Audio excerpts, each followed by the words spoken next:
welcome to Letter to Philippi Live.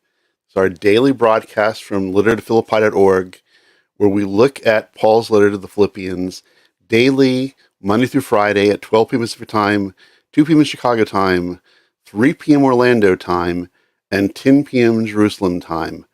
And we continue our daily study through Paul's letter to the Philippians, letter to Philippi, and we're currently now starting into chapter 3 of Philippians today. We completed chapter 2 yesterday, looking at the examples of Timothy and Epaphroditus, two people who were examples of the Messiah that Paul was confirming on to the people in Philippi. Today, we move into chapter 3, and Paul will be confronting false teachers, bringing another message, another gospel, another message about Yeshua, and Paul is confronting them here in this chapter. As we said, we'll be looking at who these false teachers are that are coming and look further into what their false teaching could be, and then how Paul confronts this as the teacher of the people in Philippi and as the one who established the Messianic community. Paul here has a responsibility to confront those who are bringing a false teaching to the people of Philippi. So we'll begin with a word of prayer, and then we'll go into our study looking at Philippians chapter 3, verses 1 through 2. Oh Lord, you're good. We thank you. We bless your holy name. We thank you for each day we have to come before you and to look into your holy word, to learn from your holy servant Paul, and help us, Lord, to become more and more and more in the Messiah each day as we look at these holy words. And help us, Lord, to see something new about you today and to see our importance of standing for you in this world that keeps turning its back against you. You are a God. We thank you for Yeshua, our righteous Messiah, who is our life, and in whose holy name we pray. Amen. So again, welcome to Letter to Philippi. This is a daily Messianic Jewish theological study in the book of Philippians. We are continuing now into chapter 3 of the book of Philippians. There are 4 chapters. So we're now in the middle of this time going through this book. And this is actually our 4th time studying the book of Philippians since we started on June 1st with the work of Letter to Philippi, our new Messianic Jewish theological teaching organization. And we're now in our 4th time going through the book of Philippians since June 1st of last year. And we are now in the middle of the book. So we will be continuing now looking at Philippians chapter 3 today. We'll be looking at verses 1 and 2 as Paul begins this section looking at false teachers coming to the people of Philippi and him confronting those who have a false teaching that is keeping people from knowing truly how to walk in the example of Yeshua, our righteous Messiah. So, chapter 3 begins with Paul warning against false teachers. Depending on the scholar, depending on which biblical scholar you ask, these false teachers were either real individuals threatening the gospel message in Philippi, or they were potential false teachers that Paul was basically pre-warning the people about. That these people were not actually in Philippi yet, but he knew of them. He knew that this false teacher was going about, and he was basically pre-warning them. So there is a debate, as we'll see, on both who the people are and also whether they were actually in Philippi at the time. They were real people threatening the gospel message in Philippi, or that they were potential false teachers that Paul knew about that could be coming to the people of Philippi to challenge the gospel message among the Gentile populace. A fresh Messianic Jewish look at this chapter is important, considering that the earliest Christian commentaries use this chapter as a polemic, as an attack against Judaism and Jewish practice, especially circumcision. Most notably are the 4th century Common Era homilies of John Chrysostom, one of the early church fathers, which have been the basis for much of the anti-Judaism bias prevalent in most current Philippian commentaries. In my work on my commentary on Philippians, my Messianic Jewish commentary on Philippians, I looked at about 100 different commentaries on the book of Philippians. And pretty much, I would say 95% of them were solidly seeing this chapter as being Paul speaking against Judaism, against Jewish practice, and against the Jewish followers of Yeshua continuing to live as Jews, but as followers of the Jewish Messiah and following Yeshua as faithful Jews. In this chapter, Paul confronts false teaching from the opponents of the good news of the Messiah and rebukes false teaching from either heretical Yeshua followers or one of the many pagan opponents in Philippi who could lead the new Philippian believers away from their faith in Yeshua the Messiah. So we now come to verse 1, which I will read here, and it's on your screen here. In conclusion, my brothers, rejoice in union with the Lord. It is no trouble for me to repeat what I have written you before, and for you it will be a safeguard. Let me read that again. In conclusion, my brothers, rejoice in union with the Lord. It is no trouble for me to repeat what I have written you before, for you it will be a safeguard. The first verse in chapter 3 is one of several concluding verses of the chapter, including verses of the letter that have caused much debate. Throughout the letter, there seems to be multiple times where Paul is concluding his writing. And actually here, he actually uses the Greek word for conclusion here in the third chapter. We also know that there is a fourth chapter. So we know that there is some kind of question of what's going on here with him using the word conclusion, and he still has another 2 chapters to write. Some scholars believe that that Philippians, the book of Philippians we have, is an edited collection.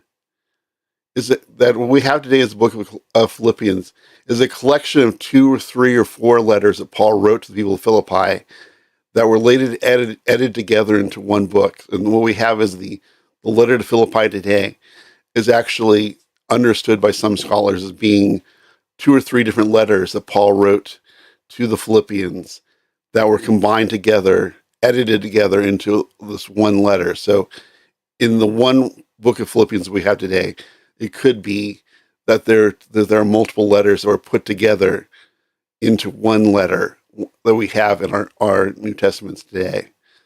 Rather than a conclusion to one of multiple letters, Dr. David H. Stern in his complete Jewish commentary, the Jewish New Testament commentary, however, suggests that Paul was summarizing a discussion of humility with a warning not to boast. As Yeshua in the Messianic hymn of chapter 2 represents godly humility, Paul's opponent in chapter 3 represents the opposite of humility, pride. So as we see, there's this theme of humility that runs throughout the book of Philippians. And we saw in chapter 2 the highest example of humility, that being of Yeshua, our righteous Messiah, who is the highest example of humility and godly self-sacrifice. Later in the chapter, we saw Paul setting forward examples of Timothy and Epaphroditus, 2 flesh and blood people that they knew in Philippi, that he held out as ones who were modeling Yeshua's humility and holding up the example of humility that Paul is teaching in this letter, in this book. And now we come to chapter 3, and Dr. Stern says we see the humility theme going now, showing an opposite view of humility, pride, in the pride held by these false teachers, in their false teaching that they held to. So we see here the continuing theme of pride throughout, theme of humility throughout the book, now seeing the opposite of humility, pride, being contrasted with the godly example of humility. In commenting on this verse, biblical scholar Craig Keener interprets the Greek word chaire, commonly translated as in conclusion or finally, as a transition between sections within the letter. Another biblical scholar, Jeffrey Reed, came to a similar conclusion that Philippians 3:1 is not the ending, but a continuation of the letter. In fact, we will see in chapter 3 a 4th example of self-servitude that promotes Messiah-like self-sacrifice and humility. Understood this way, we can see the flow of the letter's theme of humility in the examples of Yeshua in chapter 2, then to Timothy and Epaphroditus, and now in chapter 3, we see a negative example of humility in the false teachers. And we'll also see a positive example of humility in the life of Paul himself. Next, we come to verse 2, and this has been the controversial verse in this chapter. And we'll be looking at, as I said, in a new Messianic Jewish perspective, in contrast to the overriding anti-Judaism, anti-Jewish practice viewpoint held by nearly all of the commentaries you will find on the book of Philippians. And there we read, "Beware of the dogs, those evildoers, the mutilated." Read that again. "Beware of the dogs, those evildoers, the mutilated." We do not know the identity of the opponents Paul warned about here, because he does not identify them by name, but only refers to them by epithets. Most scholars understand the epithets to represent Jewish opponents and false teachers. For Paul to call these opponents dogs comes from the notion that it was believed that Jews used the term dogs in referring to Gentiles. And this understanding goes back to early church father John Chrysostom's homilies on Philippians, written in the 4th century of the Common Era. So we see that though Paul doesn't specifically say who these false teachers are, there are those who take from these epithets, specifically here the epithet of dogs, as being a reference to these being, that the epithet is drawn from an understanding that Jews refer to Gentiles as dogs. So in this he's in essence, Paul here is using back this epithet that is used for Gentiles, basically calling these false teachers Gentiles, whether they were Jewish or not, calling them Gentiles in a negative way as a epithet against them, as them being false teachers. So there is a understanding by many that this is actually basically a turning back of using the phrase calling someone a dog, which would be understood as referencing Gentiles, basically calling these people dogs as a reference to them being Gentiles and non-Jews.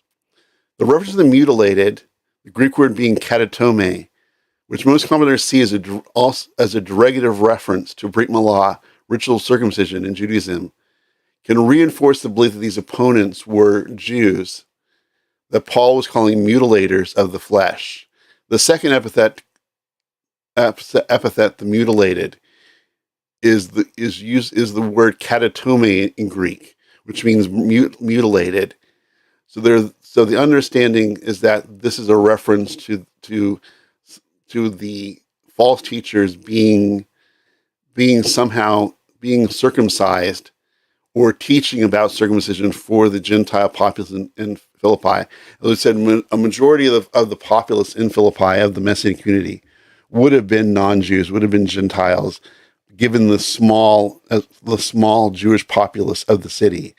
So it's believed that this epithet, the mutilated, is reference to these false teachers, these false teachers promoting the Gentile believers in Yeshua to be circumcised, and in essence convert to Judaism after becoming followers of Yeshua.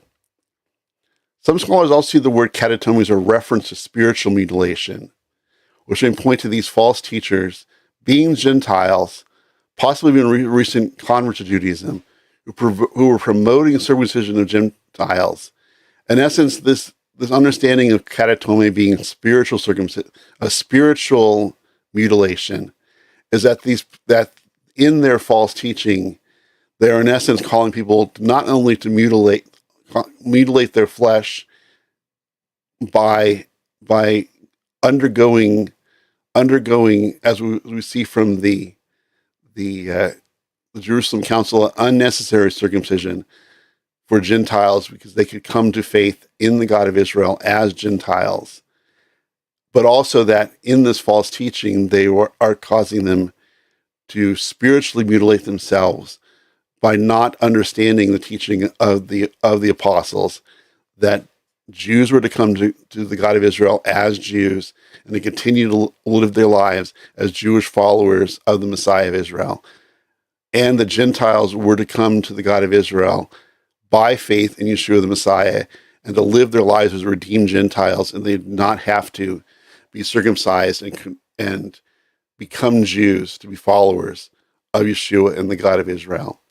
If so, this circumcision could represent both a physical mutilation and a spiritual mutilation. This requiring of these Gentiles to be circumcised in the flesh, and in essence to convert to Judaism after becoming followers of Yeshua, could be seen as both the mutilation of their flesh unnecessarily, meaning they did not have to be circumcised and convert to Judaism, and also a spiritual mutilation as they had gone outside of the teachings of the apostles and outside the clear teaching that they were to come to God as Gentiles and to live their lives as redeemed Gentiles. They would both physically mutilate themselves and also spiritually mutilate themselves. The seemingly negative understanding of circumcision and Jewish practices has led many commentators to understand Paul here in Philippians 3 and elsewhere as being against Judaism and Torah. For example, in the HarperCollins Study Bible, at Philippians 3:2, a footnote states that the reference to katatome is a harsh rejection of circumcision for all followers of Yeshua.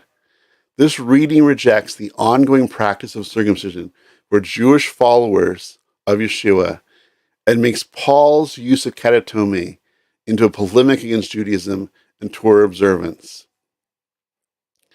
So we see in this here from the HarperCollins Study Bible on Philippians chapter 3, verse 2. They have in there, they see that Paul's use of katatome here was a harsh condemnation of circumcision for all followers of Yeshua, both Jewish followers and the Gentile followers, and making Paul here being offering a polemic against Judaism and Torah practice for Jewish followers of Yeshua, which we know from his own practice with Timothy. In Acts 16, he had Timothy circumcised because Timothy was the son of a Jewish mother. His father was Gentile, but he was of Jewish descent by his mother, but he was not circumcised as a child. So Paul, before the second missionary journey, before they went to Philippi for the first time, he had Timothy circumcised because he was a Jew, and he was to take on that marker, that sign of being a part of the covenant by being circumcised. So Paul, by his own practice with Timothy, shows that in here he's not condemning circumcision for Jews.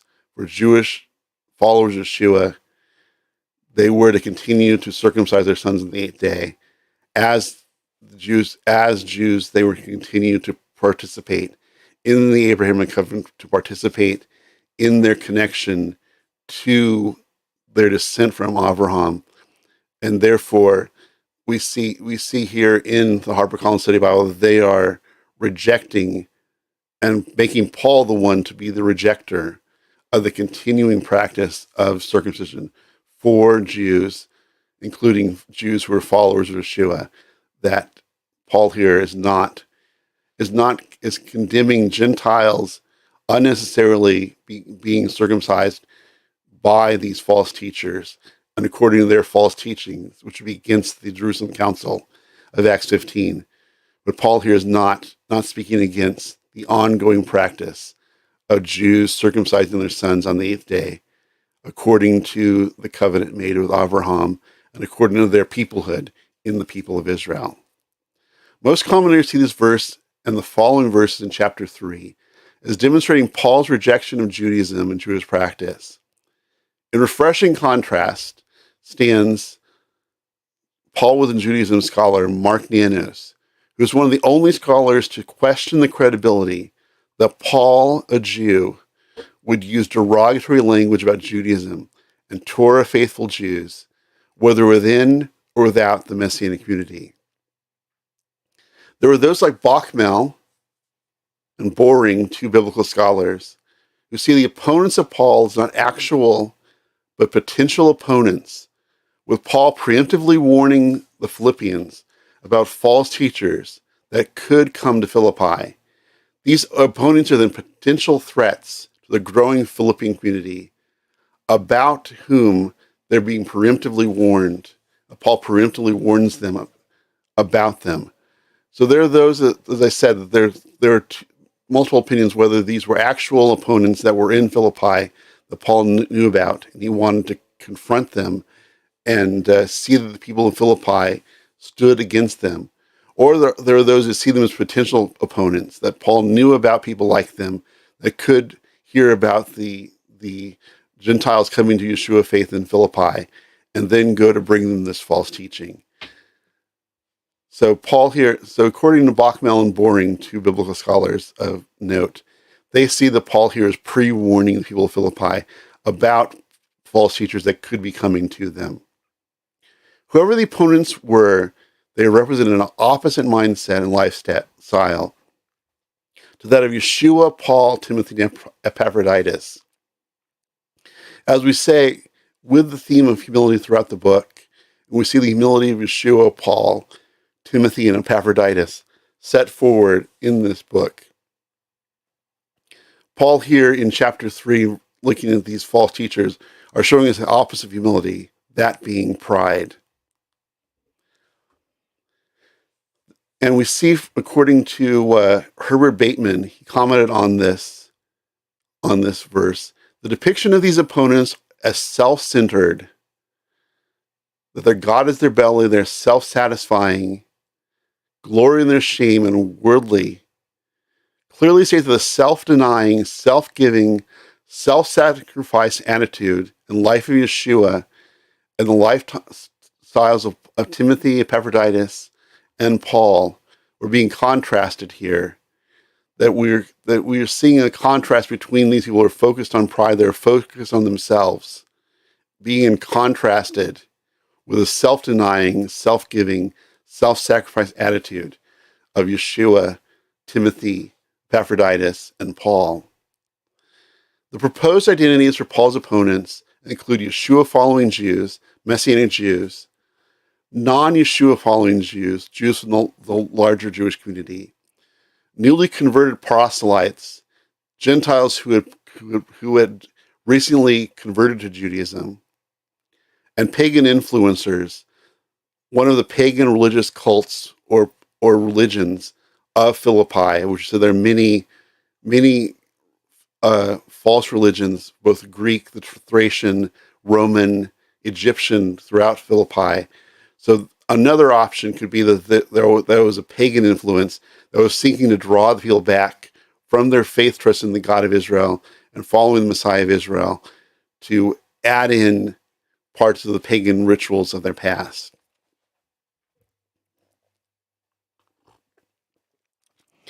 So we'll look at the possibility of who these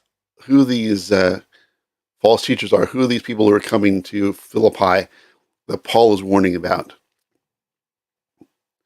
First, we see the possibility of being Yeshua following Jews or Messianic Jews, Jews who come to believe in Yeshua. And the first option we see is that these opponents are Messianic Jews who did not accept the ruling of the Jerusalem Council in Acts 15. The ruling by the council in Acts 15 was that Gentiles could come to faith in Yeshua and be fully a part of the Messianic community, fully part of the people of God as Gentiles, and did not have to convert to Judaism and to live their lives, in essence, as converts to Judaism before they could be fully integrated into the Messianic community, into the family of God, into the church. But they were to, but the council came to the decision that they were able to come to God solely by faith in Yeshua, and they did not have to also become Jews to be a part of the family of God. In essence, as Dr. Stern says, that the call of the Jerusalem Council was that Jews were to come to Yeshua as Jews and live their lives as Jewish followers of the God of Israel, to order their lives by the Torah and by faith trust in Yeshua. Gentiles were to come to Yeshua as Gentiles and become redeemed Gentiles and to live their lives by faith trust in Yeshua without having to convert to Judaism before coming to Yeshua faith. Or as these people seeking for them to convert to Judaism after Yeshua faith, to be fully or more a part of the people of God. These opponents, if it were to be Messianic Jews who were opposed to the Jerusalem Council teaching and were seeking these Gentile followers of Yeshua to convert to Judaism, could be the similar or the same opponents that Paul confronted in the book of Galatians. Most Christian scholars understand the opponents were promoting conversion for Gentiles, which would have forced Judaism and Jewish customs on Gentiles for the first time since the Messianic movement. As we say at the Jerusalem Council in Acts 15, the apostles made it clear that Gentiles did not have to convert to Judaism to become followers of Yeshua and fully part of the Messianic community. They could come to God by faith alone in Yeshua as right and become righteous Gentiles who would come to become followers of the God of Israel and the Messiah of Israel as Gentiles and without having to convert to Judaism either before or after they come to Yeshua faith. Messianic Jewish scholars and post-supersessionist scholars would see this as detrimental to the unique place of Jews and Gentiles within the Messianic community, and certainly counter to the Acts 15 Jerusalem Council ruling, which recommended separate ritual responsibility for Jews and Gentiles. These opponents are classically known as Judaizers, Jewish proponents of Gentile circumcision. Given that from the time of Abraham, the Jewish people, the sign of the covenant between the one God of Israel and the Jewish people has been and continues to be circumcision. These opponents incorrectly champion the circumcision of Gentiles, as we see in Schreiner. Therefore, if the Judaizers probably concluded from Genesis 17 that circumcision was an indispensable sign of the covenant, and thus they taught that unless you are circumcised according to the custom of Moses, you cannot be saved. So Schreiner is putting forward that if these opponents were Judaizers, they were Jewish people, as we say, more likely Messianic Jews, who were promoting the circumcision of the Gentiles in Philippi, in essence saying that the Gentile Yeshua believers in Philippi needed to convert to Judaism now after they had come to Yeshua faith to somehow be fully part of the covenant, being that the covenant with Abraham was and continues to be through the circumcision on the 8th day, that these proponents misunderstood the teaching of the Jerusalem Council, and even could have been intentionally teaching against it because they did not agree with it.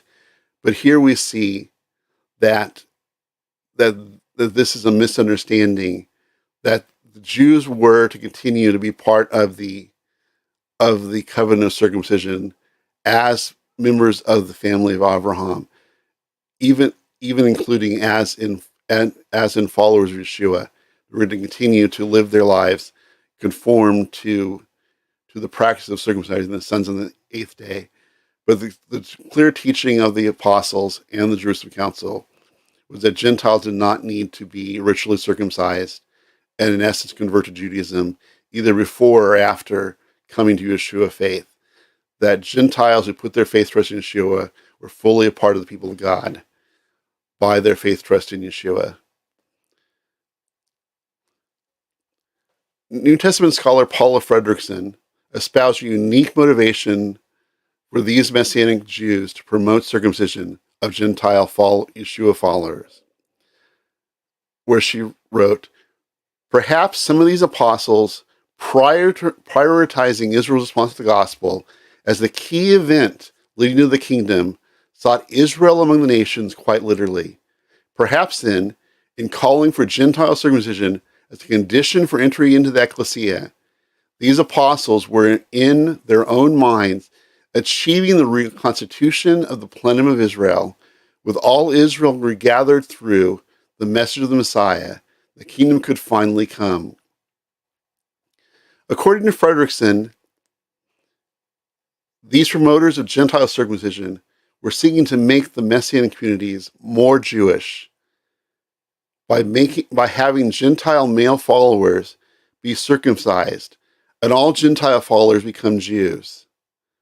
Understood this way, the proponents of Gentile circumcision were seeking to reclaim the Jewish nature of the Yeshua movement by attempting to make all adherents Jews, by adding new Gentile converts to Judaism to the born Jews, making the Messianic community again a Jewish majority. So we see Ferguson putting forward that one of the motivations of these false teachers could be to as the Messianic community had moved out into the Gentile world, they were becoming less Jewish followers of Yeshua being in the Messianic community, given that 99% of the world was non-Jews. There was the Messianic community was becoming predominantly Gentile with a small Jewish minority. So Frederickson put forward that these false teachers could be seeking to build up a Jewish majority of the Messianic community, of the church, by having Gentiles come to convert to Judaism. In essence, again, having a Jewish majority in the Messianic community, in the church, by having the Gentiles within the Messianic community become Jews, in essence, adding to the Jewish followers of Yeshua by having Gentile converts to Judaism, in essence, trying to reestablish a Jewish majority in the Messianic community by having all the Gentiles coming to Yeshua faith to also become Jews themselves, in essence, reestablishing a Jewish majority in the Messianic community. Paul is not giving a polemic against Judaism or Jewish practice, but was condemning a false teaching that Gentiles needed to become Jews to follow Yeshua. Let me read that again. It's important to understand here. Paul was not giving a polemic against Judaism or Jewish practice, but was condemning a false teaching that Gentiles needed to become Jews to follow Yeshua. Paul rejected the false teaching rejected false teaching within the Jewish Yeshua movement. He rejected this false teaching within the Yeshua movement and not Judaism, especially circumcision for Jews. Paul himself was circumcised, and Paul himself was circumcised, and he had also circumcised the adult Timothy before the beginning of their mission to bring the gospel to Macedonia. The problem of Gentile circumcision for Paul was his opposition to the false teaching that Yeshua-believing Gentiles must undergo circumcision for inclusion into the community, and also that Yeshua faith was not sufficient for Gentiles and needed supplementation with circumcision, a false teaching the Jerusalem Council had already ruled against. So Paul here, in this opposition to these people, if this is who they were, that they were Messianic Jews, calling the Gentiles in Philippi to be circumcised and to essence convert to Judaism after they had come to Yeshua faith. Paul here is confronting that false teaching that Gentiles, their faith alone in Yeshua, was not sufficient for them to be fully part of the people of God and fully included in the people of God, and also that they needed to supplement their faith trust in Yeshua by being circumcised. But Paul is confronting that false teaching, not circumcision for Jews. As we see, he himself was circumcised, and he circumcised Timothy, both Jews. So Paul here is confronting the false teaching of Gentiles needing to be circumcised to be fully part of the people of God, and not, as is usually seen, as a polemic against circumcision and continuing practice of Judaism for Jewish followers of Yeshua. Another possibility is that it was non-Yeshua following Jews from the larger Jewish community, those who were not followers of Yeshua, but were traditional Jews. So we see in Paul's first visit to Philippi in Acts 16, the Jewish community was not large enough to have a synagogue. Paul's opponents would not likely have included members of the local Jewish community. And as we find out from history, it wasn't until about the 4th century, in the 300s of the Common Era, that there was the first archaeological find of a synagogue in Philippi. So there really would not have been a non-Yeshua following group in Philippi that could be bringing this false teaching to people of Philippi, unless they were coming from outside of Philippi. But a local non-Yeshua following Jewish community really was not present in Philippi at this time, and not until over 200 years after, almost 300 years after this. Another possibility is that there were newly converted proselytes, that they were Gentiles who had converted to Judaism, and now they were calling and having some sense of pride over them being more a part of the people of God by them being Jews now, Jewish converts, rather than those who had come to Yeshua faith by trusting, rather than also being converted to Judaism through ritual practice. Dr. David H. Stern, in his commentary on the Jewish New Testament commentary, understood Paul's opponents as Gentile converts to Judaism who were expressing pride as circumcised Gentile Yeshua followers in Philippi compared to the uncircumcised Gentile followers in Philippi.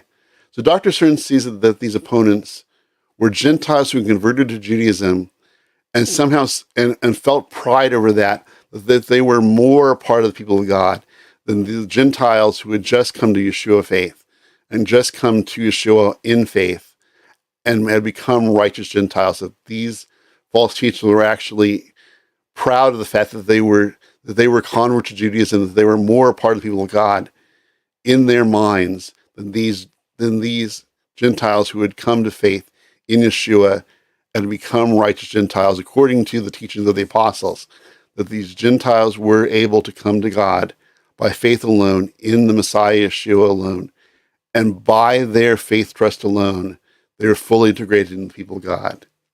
These proponents of circumcision for these Gentiles were seeking to convince those in Philippi that they would have a higher status as Yeshua followers by their circumcision, beyond violating the Jerusalem Council's ruling that Gentiles did not need to become Jews, but could become fully members of the Messianic community and grafted in the people of God as Gentiles.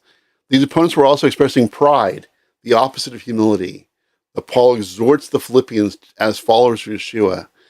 So we see that as Dr. Stern said, that these were Gentiles who converted to Judaism, and somehow they had a higher status in the people of God than the Gentile Yeshua followers who had just come to Yeshua by faith alone, in the Messiah alone, and were now living as righteous Gentiles, incorporated into the people of God, incorporated into the family of God as Gentiles, as righteous Gentiles. These false teachers could be showing pride in their circumcision, in their being converts to Judaism, and in showing the opposite of the humility that Paul's calling for to model the Messiah Yeshua. So this way, these opponents could be those, as I said, who saw themselves having a higher status as being Gentile converts to Judaism, rather over those who were just Gentiles who had put their faith trust in Yeshua.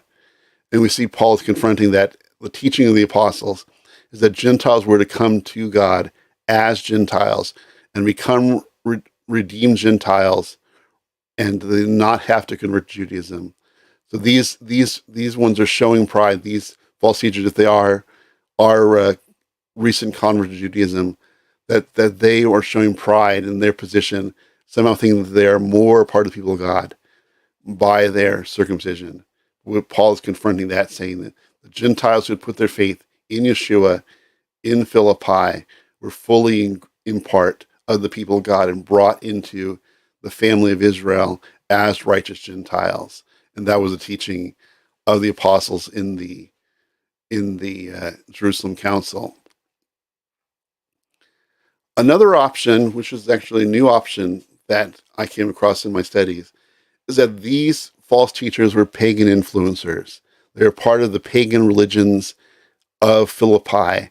They were looking to draw the new Gentile followers of Yeshua back into the faith traditions, the pagan traditions of their past, or even worse, having them somehow add in pagan practices to their new Yeshua faith, a kind of a syncretic melding of Yeshua faith and pagan practice, both being something that Paul would clearly oppose. So as to the pagan influencers, we see this in the work of Pauline scholar Mark Nanos, who challenged the identification of Paul's opponents being Jews, Yeshua following and non-Yeshua following Jews, or recent converts to Judaism. Instead, Nanos put forward that these opponents are from the local religious cults and philosophical groups in Philippi, such as the Cynics, who were local to Philippi. These local cults and pagan influencers pose a challenge to the Gentile Yeshua followers in Philippi, who are navigating the new life as followers of the one God of Israel and living in a Jewish subgroup, the Yeshua movement, while remaining non-Jews. As a faithful Jew, Paul would not oppose Judaism, but he would speak against pagan or occultic false religion.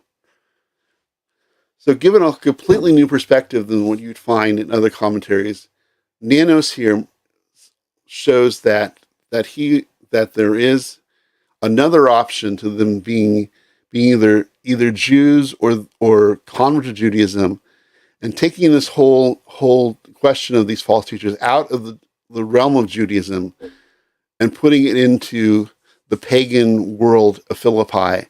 That these false teachers, these ones who were promoting pride in status, were actually speaking from the false religions of Philippi. They were adherents of the false religions of Philippi. And that Paul here is not condemning or speaking against Judaism or Jewish practice, but condemning the false religions, the pagan religions of Philippi. Scholar Herbert Olanska is cited by Nanos in his book on Philippians, the Corinthians and Philippians within Judaism. And he understood these opponents as pagans castrated in one of the various cults, orgiastic cults in Philippi, who thought their castration was like circumcision that would allow them into the Messianic community. So one pagan option Alansky put forward is that these false teachers who were coming to the people of Philippi, the new Yeshua followers in Philippi, were those who were participating in pagan cults that included castration. In essence, was comparing castration to the act of circumcision, and somehow promoting the Gentile followers in Yeshua in Philippi to join them in this practice of castration in the pagan religions. Mark Nanos noted that one of these possible pagan influences that Paul may have been warning about was the Cybele cult. Cybele, one of the false gods, the false religious paths of the Philippi, which in practice meant all of three of Paul's warnings. We'll see here that the Cybele cult, the cult of Cybele, this pagan goddess, included all three of Paul's warnings of being dogs, evil workers, and the mutilated. And this is a quote from Nanos' work on Corinthians and Philippians. A newly developed festival introduced Attis, Cybele's consort, who bled to death after castrating himself for Cybele, into the Roman cult.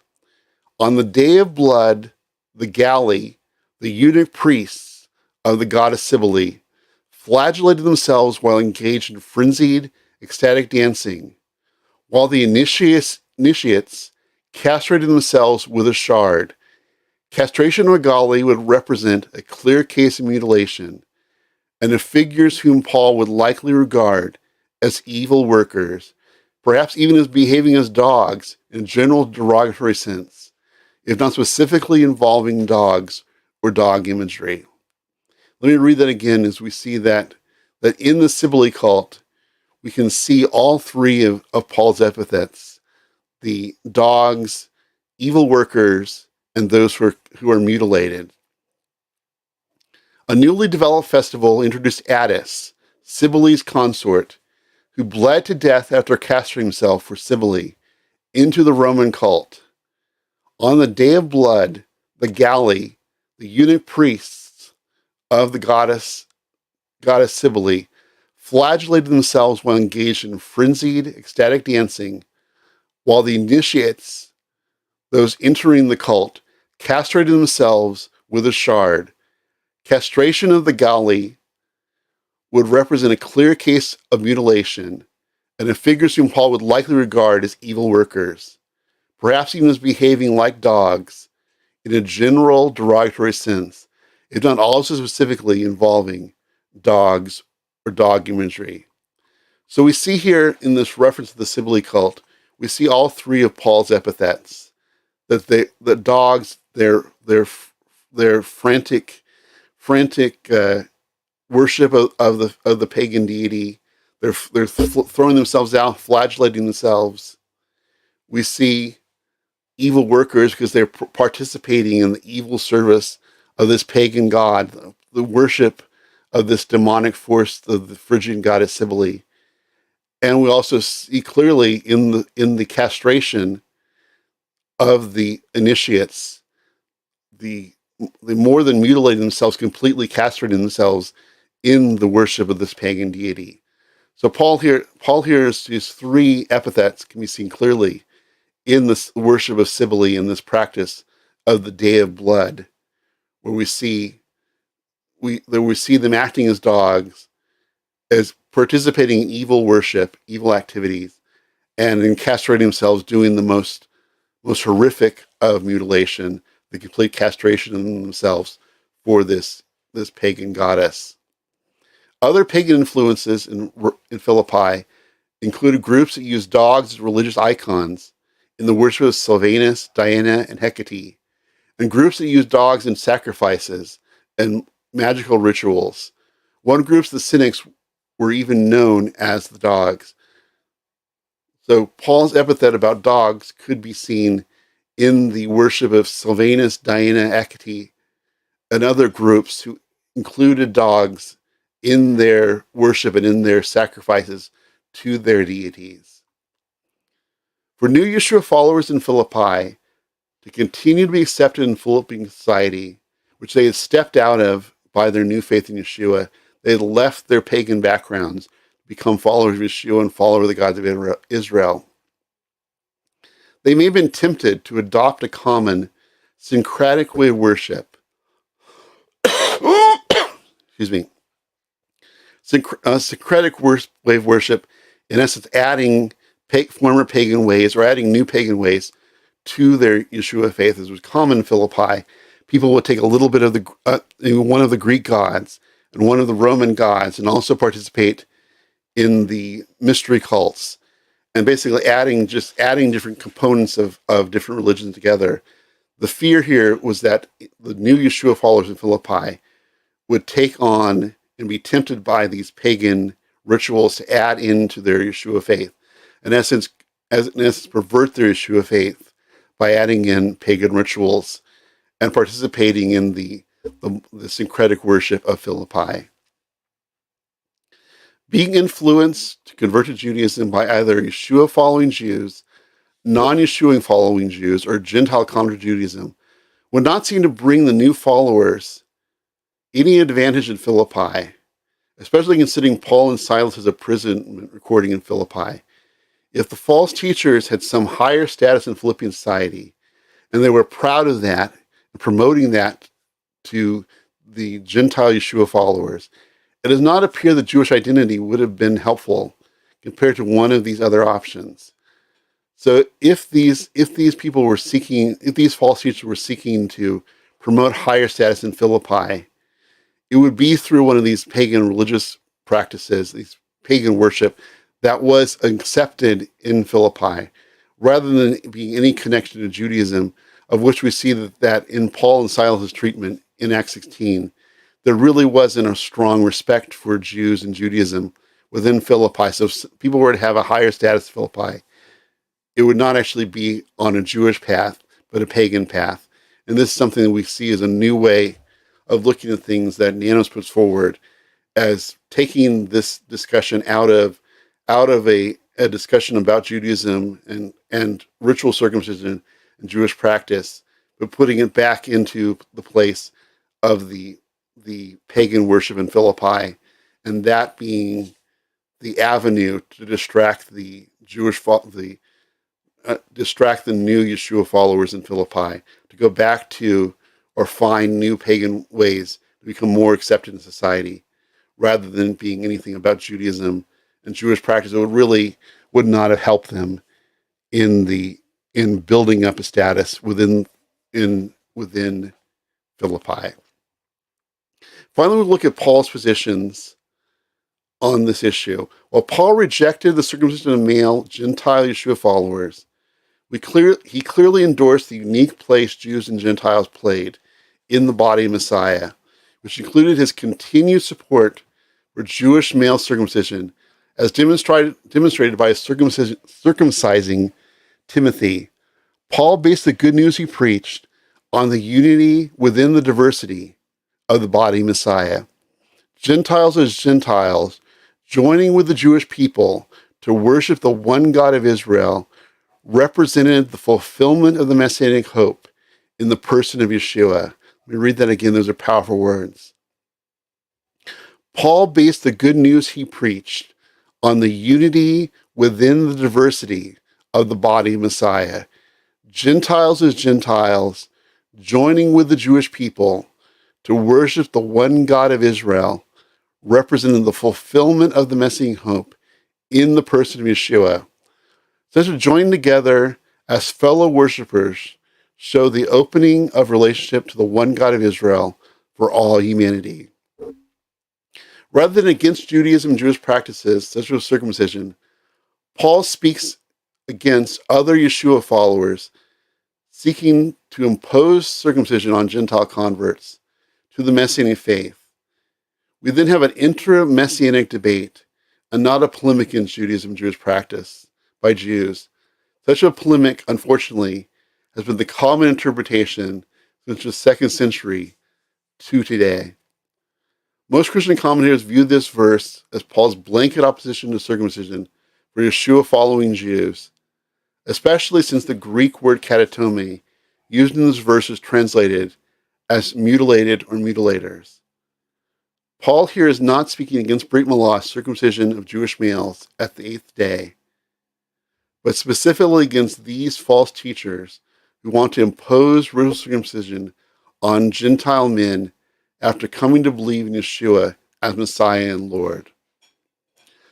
So we see here that there is the two basic possibilities of what Paul is confronting here. One, that the question is on ritual circumcision for Gentiles and Gentiles converting to Judaism, which Paul would confront as being against the teaching of the Jerusalem Council, against the teaching of the apostles, against the clear teaching that Gentiles were to come to God by faith alone in Yeshua as Gentiles, and to become redeemed Gentiles, and did not have to convert to Judaism. And for Jewish people coming to Yeshua faith, were to come to God as Jews and continue to live their lives as Jews, following the God of Israel, following the Torah of Israel, as followers of the Messiah, and in the atonement that the Messiah provides.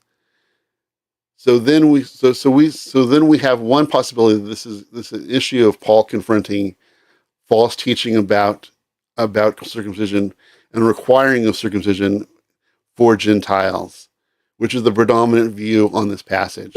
And we see Paul would oppose that because that's against what the apostles taught. The Gentiles were able to come to Yeshua faith as Gentiles and become redeemed Gentiles. The other option that Nanos put forward to us is that Paul here was confronting the drawback to pagan ways that they'd come away from, including, as we saw that in the worship of Cybele, that we see the Cybele worshipers acting as dogs, participating in evil work, worshiping demonic forces within the pagan deity, and also mutilating themselves horrendously by actually castrating themselves. So we see here that another option, a new option that we see for this passage that Nanos puts forward, is that these false teachers that Paul was concerned about was that pagan influencers that could be drawing the people away from their true Yeshua faith to either add in pagan rituals or to leave their Yeshua faith to go back to the pagan rituals of their past, the pagan religions of their past. These are two possibilities that we have on this passage.